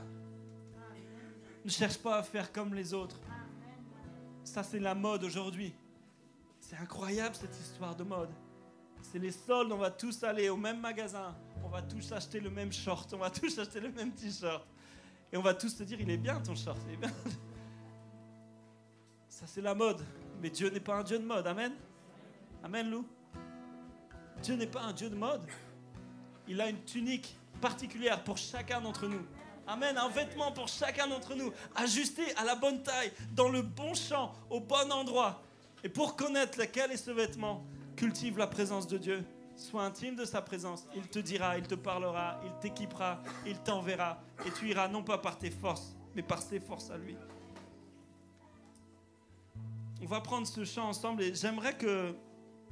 Ce chant m'a marqué et je trouve qu'il résume bien la pensée de ce message. Je vais vous lire les paroles. Je vous propose qu'on garde le silence pendant ce chant-là, qu'on écoute les paroles. Et puis ensuite, si on veut l'entonner, on l'entendra. Mais ce chant dit « Captivé par ta présence, je désire rester à tes pieds. Captivé par ta sainte présence, je veux m'abandonner. Je ne cherche pas ta main, tu ne me dois rien, tu m'as comblé. Au-delà de ce que tu peux faire, je veux ton cœur. Pardonne-moi quand tout n'est qu'une habitude. Pardonne-moi quand j'oublie pour qui je chante. Je veux tout recommencer. J'ouvre à nouveau mon cœur à toi. Pardonne-moi quand je ne pensais qu'à moi seul. Pardonne-moi lorsque toi seul ne suffit pas. Je veux tout recommencer. J'ouvre à nouveau mon cœur à toi. Je veux ton cœur. Rien au monde ne peut me combler. Je veux ton cœur. Est-ce qu'on peut fermer nos yeux un instant et se forcer à ne pas chanter, mais juste écouter. Et on laisse le Saint-Esprit agir maintenant.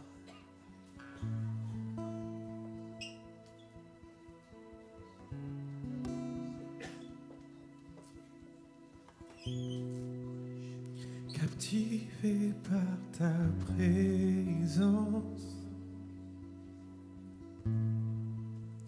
je désire rester à tes pieds. Captivé par ta sainte présence, je veux m'abandonner.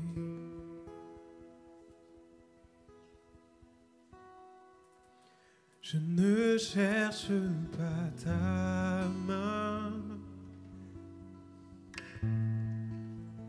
Tu ne me dois rien, tu m'as comblé.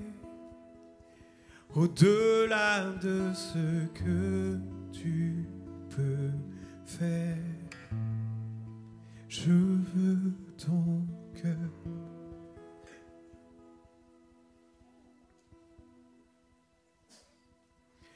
Pardonne-moi Quand tout n'est qu'une habitude, pardonne-moi.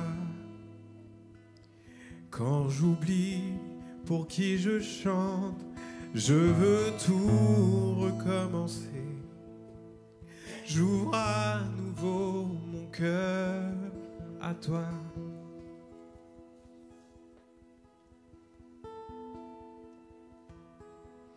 Pardonne-moi que je ne pensais qu'à moi seul. Pardonne-moi.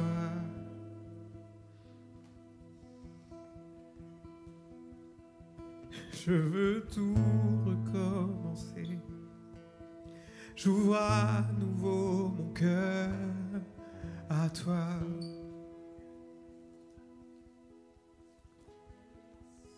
Captivé par ta présence, je désire rester à tes pieds. Captivé par ta sainte présence, je veux m'abandonner.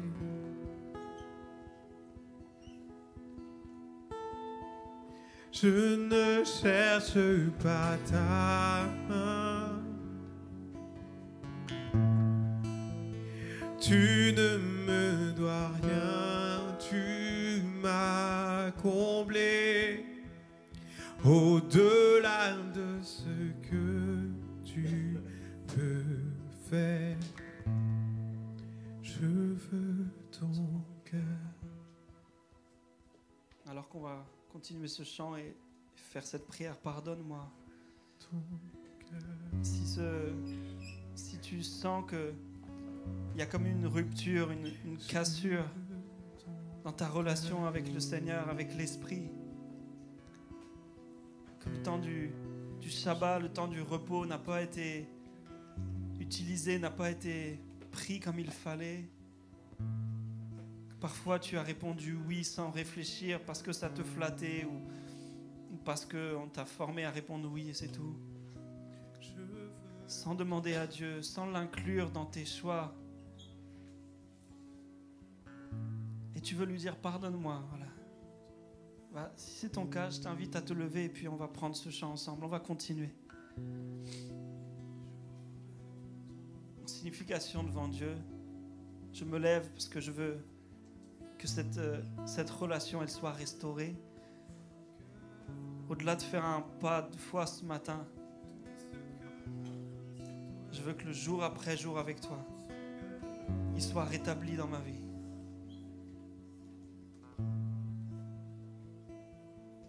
Et il y a nécessité à dire pardon. Pardonne-moi quand j'ai pensé qu'à moi seul. Alors lève-toi là où tu es si c'est ton cas. Et puis on va continuer à prendre ce chant.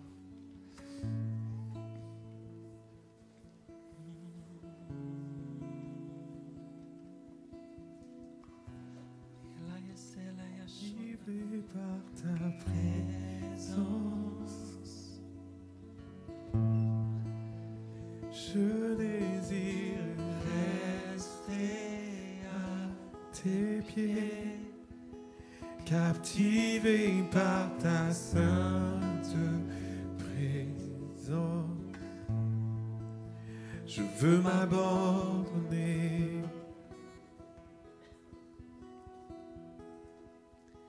Je ne cherche pas ta main. Tu ne me dois rien, tu m'as comblé.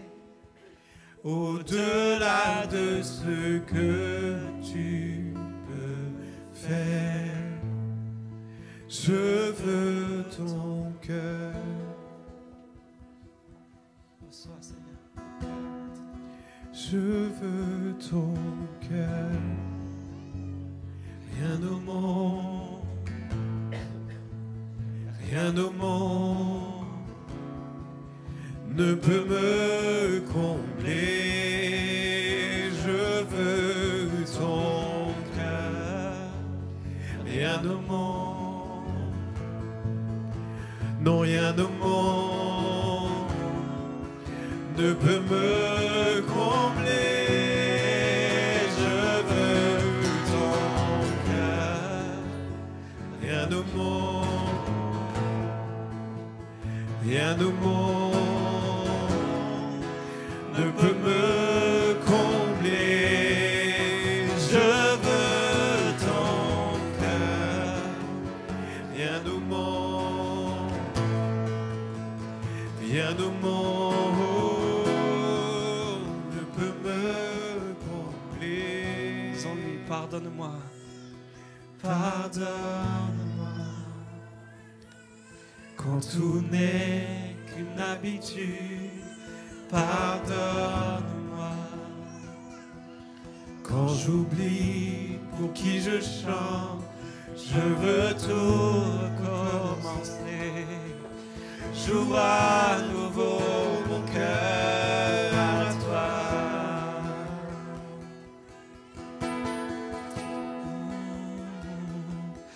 Pardonne-moi quand je ne pensais qu'à moi seul. Pardonne-moi lorsque toi seul suffit pas. Je veux tout recommencer. J'ouvre à nouveau mon cœur à toi. Est-ce qu'on peut élever nos voix dans ce lieu, partout dans ce lieu? Peut-être chante en langue, parle en langue là où tu es. Dis ce que tu as à dire à ton Dieu qui est là, qui est présent. Ouvre ton cœur, abandonne-toi à lui. Dépose à ses pieds tes fardeaux. Laisse-toi toucher par sa sainte présence. Oh, la ya la ya de de amandole. Le le le le le asole le le. Ria mama le se.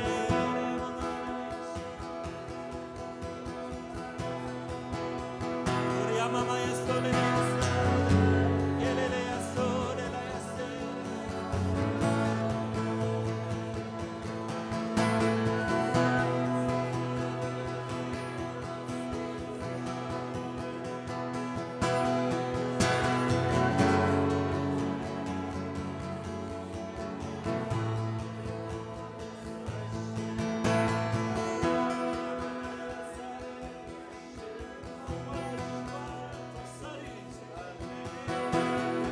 Feu du fondeur, je n'ai qu'un désir, être saint,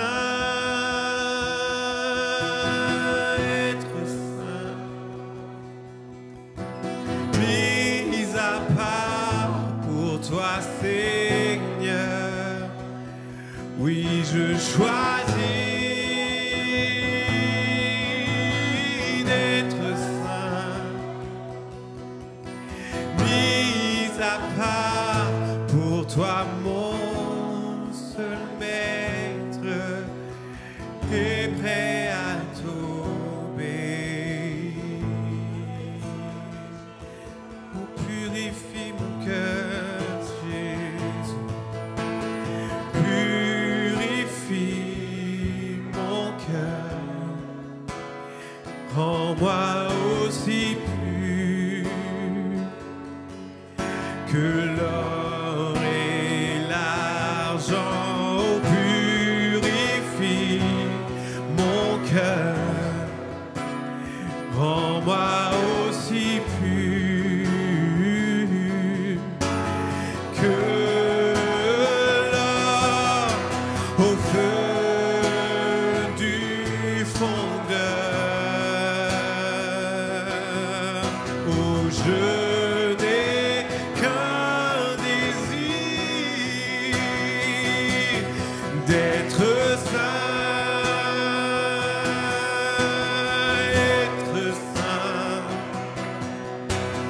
mis à part pour toi, Seigneur. Oh, je choisis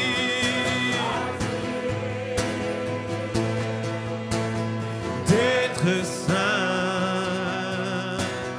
mis à part pour toi, Seigneur. Oui, je choisis. Oui, je choisis d'être saint,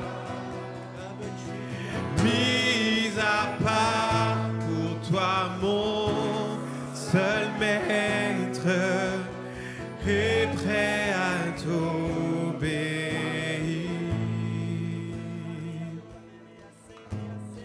Et prêt à t'obéir. Oui, je suis prêt et prêt à t'obéir. Amen. Seigneur, merci pour ces temps que nous avons vécus en ce lieu, dans ta présence. Tu nous as parlé dans la louange, tu nous as parlé par ta parole. Je prie juste maintenant que cette parole prenne vie en chacun de nous.